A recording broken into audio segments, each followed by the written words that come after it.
Shalom, selamat berjumpa kembali dalam program acara Ekumene Bible Study.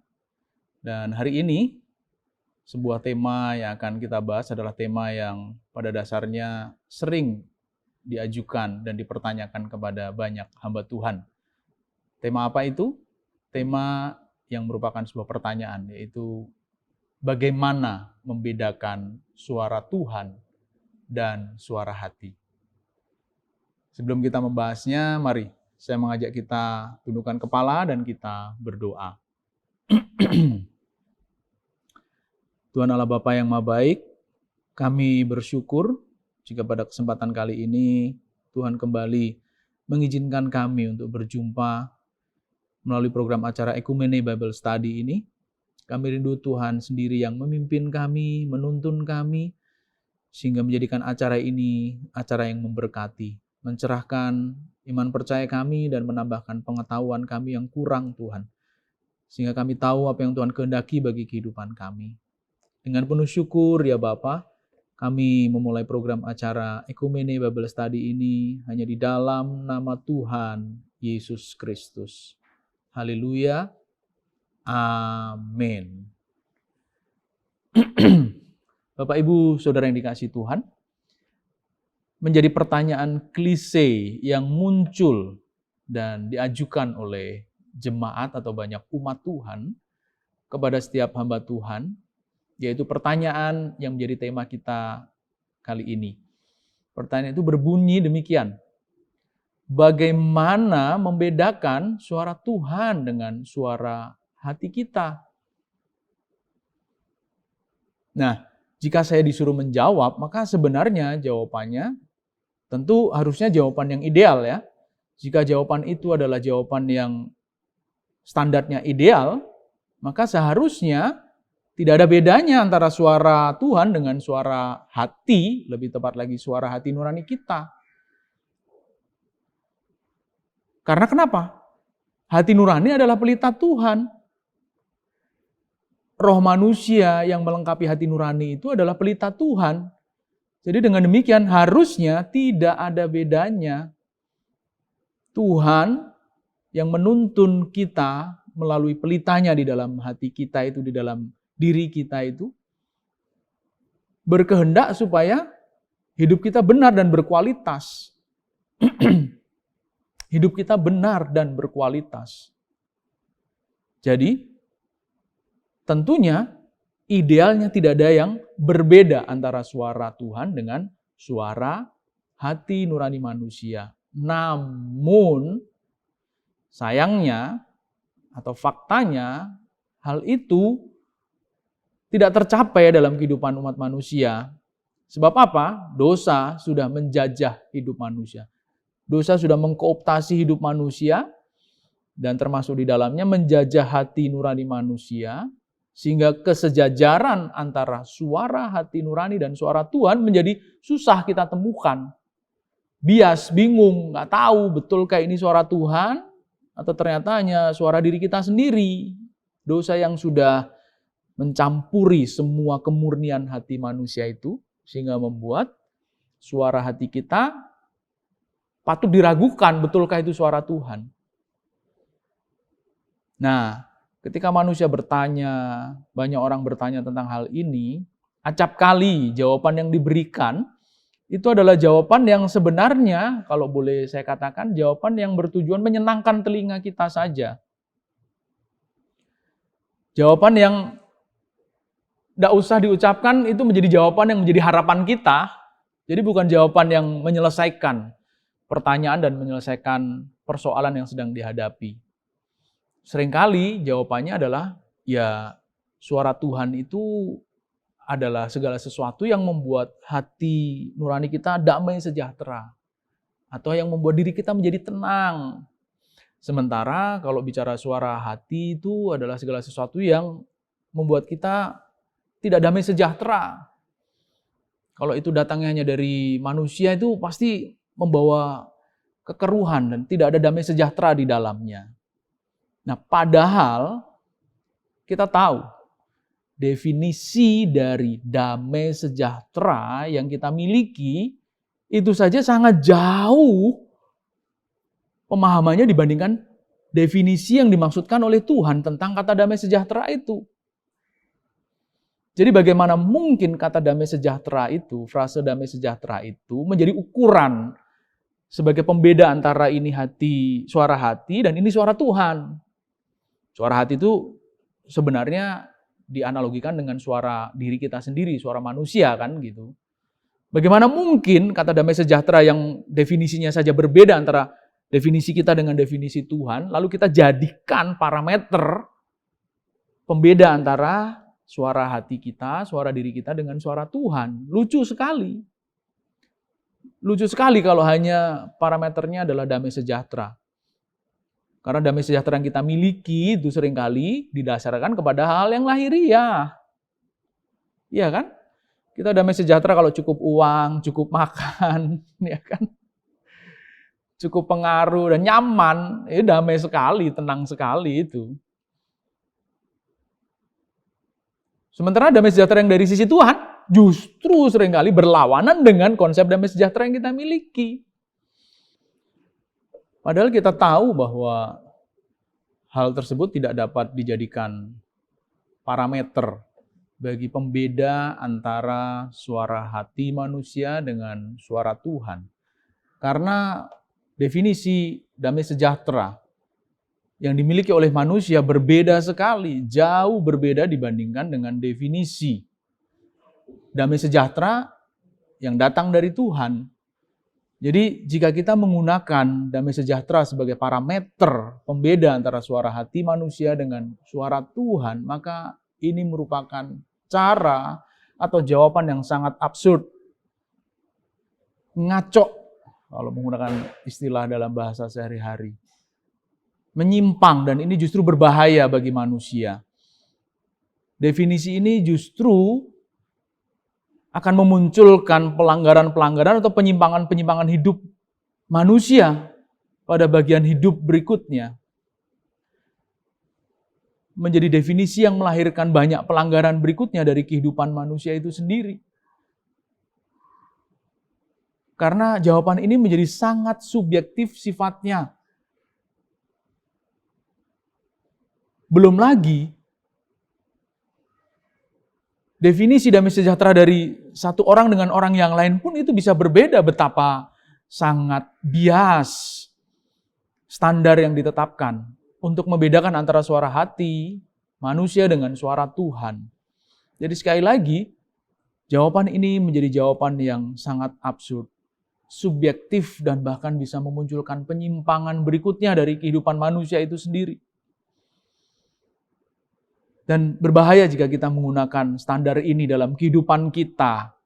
Boleh jika jawaban itu diperuntukkan bagi cara berpikir yang mungkin masih kanak-kanak, oke lah, baik. Tetapi apakah kita menginginkan standar hidup kita, kualitas hidup kita, cara berpikir kita, dan bahkan kualitas iman kita pada taraf atau kualitas kanak-kanak? Tentu tidak. Setiap kita berharap kian hari kian dewasa, kian hari kian bertumbuh, matang, sesuai dengan kadar usia yang kita miliki. Seorang yang berusia 5 tentu berbeda dengan orang yang berusia 10 tahun. Seorang yang berusia atau seorang anak yang berusia 5 berbeda dengan anak yang usia 10 tahun. Anak yang usia 10 tahun tentu berbeda dengan kakaknya yang berusia 15 tahun. Dan ketika dia juga beranjak menjadi usia 15 tahun, 17, 20 hingga 30, bahkan hingga 40 tahun, tentu dia harus semakin beranjak dewasa, cara berpikir dan pemahamannya. Bukan hanya sekedar membutuhkan jawaban-jawaban yang menyenangkan telinganya tadi. Menyenangkan dagingnya. Mensejahterakan dagingnya. Bukan mensejahterakan batinnya. Harusnya jawabannya adalah jawaban yang mensejahterakan batinnya. Sebagai bukti adanya pertumbuhan kualitas iman yang kita miliki. Nah, merujuk kepada tema besar kita yang berbicara tentang hati nurani tadi, seharusnya jawaban yang diberikan adalah jawaban yang urutannya, kalau boleh menggunakan urutan, adalah urutan yang seperti ini. Dia harusnya dijawab pertanyaan ini dengan jawaban yang pertama. Ketika seseorang bertanya bagaimana membedakannya, kita harus menyadari bahwa kondisi setiap manusia itu berbeda-beda. Kompleksitasnya pun juga berbeda-beda. Jadi tidak bisa dijawab hanya dengan satu jawaban saja. Satu orang bertanya demikian, itu sebenarnya walaupun sama pertanyaannya, bisa mengandung kondisi yang berbeda antara satu orang dengan orang yang lain. Seorang yang ada di Sumatera berbeda dengan orang yang ada di Irian Jaya atau Papua. Seorang yang berada di Papua berbeda dengan orang yang ada di Sulawesi. Berbeda dengan orang yang ada di Los Angeles, Amerika sana. Sydney atau Afrika. Kita harus sadar bahwa kondisi setiap manusia itu berbeda-beda. Kompleksitasnya pun juga berbeda-beda. Sehingga persoalan setiap manusia harus ditelaah dengan sangat cermat dan sangat teliti. Jangan gegabah atau buru-buru menjawabnya atau berusaha segera menyelesaikannya. Tidak demikian. Harus dengan cermat kita telaah terlebih dahulu. Karena tentu pertanyaan itu berawal dari sebuah persoalan yang dihadapi kan. Bagaimana menyelesaikannya? Ikutin suara hati atau suara Tuhan, Pak? Kan gitu kan? Nah, harus dikembalikan kepada konsep awalnya. Jawaban itu harus dijawab dengan kesadaran yang pertama, bahwa kondisi manusia itu berbeda-beda. Dan bahkan, nih ya, bukan hanya kondisi manusia yang berbeda-beda, sehingga perlu menelaah setiap persoalan yang dihadapi oleh setiap orang itu. Tetapi juga, satu persoalan yang dihadapi oleh si manusia yang sama itu saja, dengan persoalan yang lain itu bisa berbeda loh. Nggak usah antara satu orang dengan orang yang lain. Antara persoalan saya hari ini dengan persoalan saya 5 tahun yang lalu itu bisa jauh berbeda. Jadi betapa kita harus cermat. Urgensinya di sini supaya sadar. Melihat itu dengan kacamata yang fair. Nggak usah antara satu orang dengan orang yang lain. Persoalanku saja berkaitan dengan hidupku hari ini dengan hidupku yang kemarin saja sudah berbeda. Atau bahkan persoalan saya dengan mertua saya berbeda dengan persoalan saya dengan istri saya. Walaupun satu darah mereka. Persoalan saya dengan istri berbeda dengan persoalan saya dengan anak-anak saya. Persoalan saya dengan anak-anak saya berbeda dengan persoalan saya berkaitan dengan pelayanan jemaat yang sedang saya lakukan. How complex these all problems. Betapa kompleks setiap persoalan itu. Dan masing-masing harus kita letakkan sesuai dengan proporsinya. Ketika berbicara tentang persoalan saya dengan mertua saya harus detail. Kenapa mertua saya begini, bagaimana persoalannya, apa yang sedang dipermasalahkan. Dengan satu orang yang sama saja, ketika beda harinya tadi kan, beda tahunnya saja, kita sudah harus berpikir, walaupun sama dengan mertua, tetapi mertua berkaitan dengan persoalan apa? Listrik kah? Mobil kah? Atau apa itu? Betapa, wah Pak capek. Iya, harus capek supaya kita benar. Nah itu tadi, pertanyaan itu muncul gara-gara kita malas. Cuman pengen cepet aja segera selesai. Padahal setiap persoalan tidak boleh secara gegabah. Kita buru-buru menyelesaikannya. Ayo, kita harus teliti, telaah dengan cermat. Ya, satu orang dengan orang lain persoalannya bisa beda. Satu orang pun antara satu persoalan yang satu dengan persoalan yang lain bisa berbeda. Oleh sebab itu yang kedua sadari. Karena konteks kita sedang bicara tentang hati nurani, konteks kita sedang berbicara tentang apa, bagaimana, dan seperti apa hati nurani itu. Mari oleh sebab itu optimalkan mahkamah hidup kita itu. Nesyamah kita itu. Optimalkan hati nurani kita itu. Betul-betul semaksimal mungkin kita mengupayakan pencapaian berkualitasnya. Keputusan-keputusan yang kita ambil di hati nurani itu. Dimulai dengan optimalkan kualitas tubuh yang kita miliki, kemampuan otak kita, mata kita, panca indera kita, semua ini ayo kita maksimalkan dengan benar, jangan buru-buru, baru ngelihat satu kali udah langsung menyimpulkan. Kalau menggunakan bahasa Arab itu suuzon namanya. Sudah langsung menyimpulkan, wah berpraduga langsung. Padahal di depan hukum kita diajarkan ada praduga tak bersalah. Siapapun orang yang diperhadapkan dengan hukum, kita harus berpikir dia tidak bersalah terlebih dahulu sebelum fakta-fakta itu diajukan. Optimalkan otak kita, mata kita, panca indera kita, aktivitas kerja kita lakukan di dalam penelaan sebuah kasus. Ya, kepolisian atau aparat hukum itu memiliki dua istilah yang berbeda. Yang pertama, penyelidikan. Baru berikutnya ada penyidikan. Penyelidikan itu mencari fakta-fakta. Dicari sebanyak mungkin supaya tahu. Oh, ini toh kasusnya. Karena ada apa? Buktinya ini. Baru penyidikan. Penyidikan itu dari kata sidik. Artinya benar. Nah, ketika penyidikan itu dia harus mulai sampai kepada titik mana yang benar, mana yang salah. Siapa yang benar, siapa yang salah. Nah, kalau tidak dioptimalkan, bagaimana kita tahu mana yang benar, mana yang salah? Ayo maksimalkan. Kan kita ini punya kapasitas yang luar biasa. Mata, pikiran, hati, telinga, mulut, semua kita maksimalkan. Jiwa kita juga kita maksimalkan. Cari data sebanyak mungkin tadi. Roh kita juga betul-betul kita kembangkan. Punya koneksitas yang erat dengan Tuhan. Supaya tahu Tuhan menuntun kita ke arah yang mana. Kebenaran menjadi penuntun langkah hidup kita. Firman yang menjadi pandu dan guru dari hidup kita. Map kita. Ya, kita mengenal yang disebut dengan Google Map. Betul kan? Kita harus mengenal pula sekarang istilah yang saya perdengarkan bagi Bapak Ibu Saudara sekalian. The truth maps. Peta kebenaran itu harus kita miliki. Yang dasarnya dari apa? Alkitab. So it become the Bible's map. Peta Alkitab.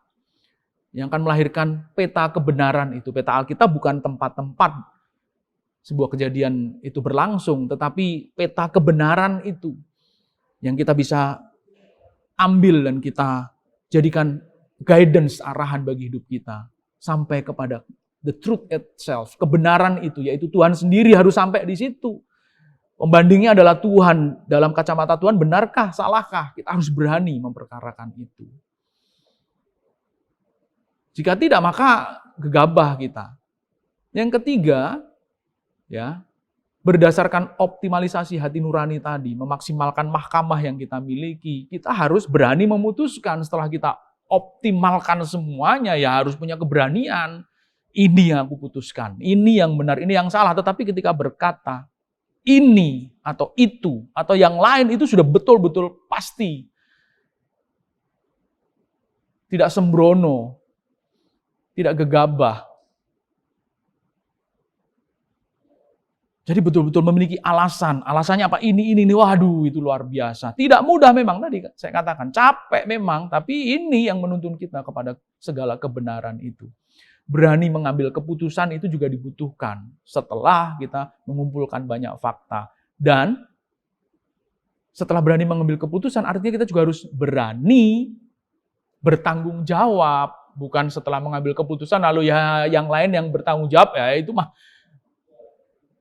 tidak mencerminkan kualitas hidup yang benar dan berkualitas. Ketika berani mengambil keputusan, dia juga harus berani mengambil tanggung jawabnya. Ketika berkata A itu ya konsekuensinya saya harus bertanggung jawab atas A yang saya ambil sebagai keputusan. Nah, baru disitulah yang terakhir akan tercipta pertumbuhan dan kedewasaan iman, kedewasaan hidup itu. Yang ketika diperhadapkan dengan berbagai macam persoalan, sudah nggak lagi bertanya apakah ini suara Tuhan, suara hatiku. Enggak, karena dia sudah berproses, dia tahu this is the voice of God. Ini suara Tuhan. Kenapa? Karena aku aktifkan suara hati nuraniku dengan benar. Tidak mudah memang, tapi mari kita upayakan. Karena itu yang terbaik bagi kita. Selamat berjuang. Tuhan Yesus memberkati. Mari kita berdoa.